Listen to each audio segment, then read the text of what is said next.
ಬರ್ತಾ ಇದೆ big breaking news. ಒಳಗೆ ಹಾರಿದ ಕುಂದಾಪುರದ ಯುವಕ. ಈಗಿನ ಯೂತ್ಸು ಚಿಕ್ಕ ಚಿಕ್ಕ ವಿಷಯಕ್ಕೆಲ್ಲ ಸೂಸೈಡ್ ಮಾಡ್ಕೋತಾರಲ್ಲ. ಛೇ, ಕಾನ್ಫಿಡೆನ್ಸೇ ಇಲ್ಲ, ಆತ್ಮವಿಶ್ವಾಸ ಅನ್ನೋದೇ ಇಲ್ಲ. ಈ ಯುವಕ ಹೊಳೆಗೆ ಹಾರಿದ್ದಾದ್ರೂ ಯಾಕೆ? ಹಾಗಾದ್ರೆ ಹೊಳೆ ನಿಜವಾಗ್ಲೂ ಎಷ್ಟು ಆಳವಾಗಿತ್ತು? ಬರ್ತಾ ಇದೆ ನೋಡಿ ಸ್ಕ್ರೀನ್ ಮೇಲೆ, ಹೊಳೆಗೆ ಹಾರಿದ ಕುಂದಾಪುರದ ಯುವಕ. ಮುಂದೆ ಕೇಳೋ ಮರಯ. ನಿಮ್ಮ ಡವ್ ಚಾನೆಲ್ ನಲ್ಲೇ ಮೊಟ್ಟ ಮೊದಲ ಬಾರಿಗೆ ಬ್ರೇಕಿಂಗ್ ನ್ಯೂಸ್ ನ ಬ್ರೇಕ್ ಮಾಡ್ತಾ ಇದ್ದೀವಿ.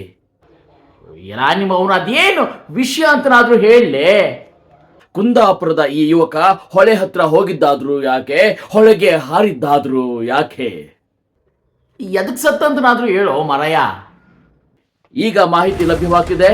ಈ ಘಟನೆಯ ಎಳೆಯನ್ನ ನಿಮ್ಮ ಮುಂದೆ ತೆರೆದಿರ್ತೇನೆ. ಬಿಸಿಲಿನ ಬೇಗೆ ತಾಳಲಾರದೆ ಕುಂದಾಪುರದ ಯುವಕ ಹೊಳೆಗೆ ಹಾರಿ ಸ್ನಾನ ಮಾಡಿ ಎದ್ದು ಬಂದಿದ್ದಾರೆ. ಇದಾಗಿತ್ತು ಈ ಹೊತ್ತಿನ ವಿಶೇಷ ಬ್ರೇಕಿಂಗ್ ನ್ಯೂಸ್. ಮತ್ತೊಂದು ಬ್ರೇಕಿಂಗ್ ನ್ಯೂಸ್ ಜೊತೆಗೆ ನಾನು ಭೇಟಿ ಆಗ್ತೇನೆ. ಬ್ರೇಕಿಂಗ್ ಬಸವರಾಜು. ನೀನ ಅಪ್ಪನು ಹೊಟ್ಟೆ ಕಡಿಯ